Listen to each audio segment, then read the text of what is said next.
ก็มีเจ้าของอยู่เด้เห็นว่าก็ได้บักฮุ่งนั่นกันบ่อันพ่อแล้วต่อเอาอีกหลายๆหน่วยบัดนั้นแล้วก็ไปกินน้ำเย็นเฮือนผู้ใหญ่บ้านบ่เว้าหยังหลายดอก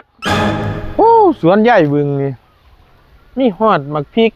มีฮอดกะเพรา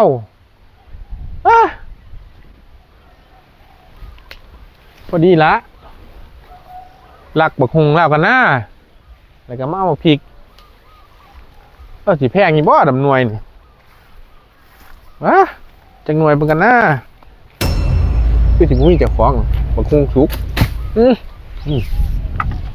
อุ้ยปาด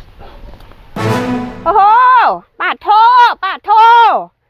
จะมาบ่เห็นเจ้าของเนาะเจ้าของอยู่ทนโถอยู่ยังสิมาลอยต่อยอายุปาดโท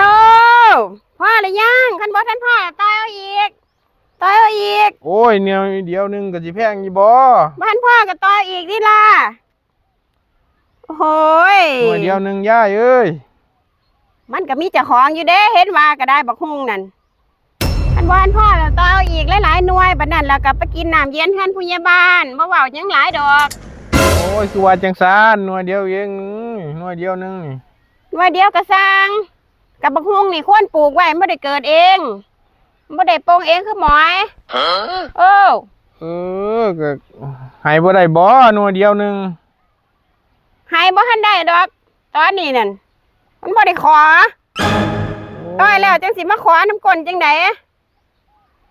เอาอีกแล้วก็ไปกินน้ำเพื่อนผู้ใหญ่บ้านน้ำเย็นแซ่บโอ้อย่าให้ไปหอดพุ่นท้อขอย่อมเบิดทุกอย่างนั่นล่ะเขาสิไปหอดเฮือนผู้ใหญ่บ้านหอดอันนั้นปานนั้นสิเฮ็ดจังไดค่ะบักฮุ่งข่อยก็ให้มันแล้วกันอยู่นี่เลยเจ้าจักบาทหรือจักบาทกระจายมาแต่ว่าคันเอาหลายข่อยก็บ่มีเงินให้แล้วก็อยากได้หลายแน่อยู่แล้วบักฮุ่งคนปลูกไว้แม้ซื้อเบี้ยซื้อในมันมาสิของถึกๆบ่มันยังมีอยู่20 บาทนึงโอ้ย20 บาทจะมาสิได้พ่อค้าบักฮุ่งข่อยอยู่บ่ว้าวคือเนาะ20 บาทมันบ่มีหยังแหละเบิดต้นเบิดโตก็บ่มีมาจัง4-5,000ไปจังซั่นมันบ่มีแนวเดียวนี่ล่ะบักวันต้อนเดียวนี่ล่ะบ่มีหยังมาให้ดอกเบิดต้นเบิดโตก็มีอย่างเดียวนี่ล่ะอันเดียวนี่ล่ะติดมานํว้าวเอาจังซั่นบ่ก็แล้วแต่คันสิเอาก็เอาให้ก็ได้ไปบักอันต้น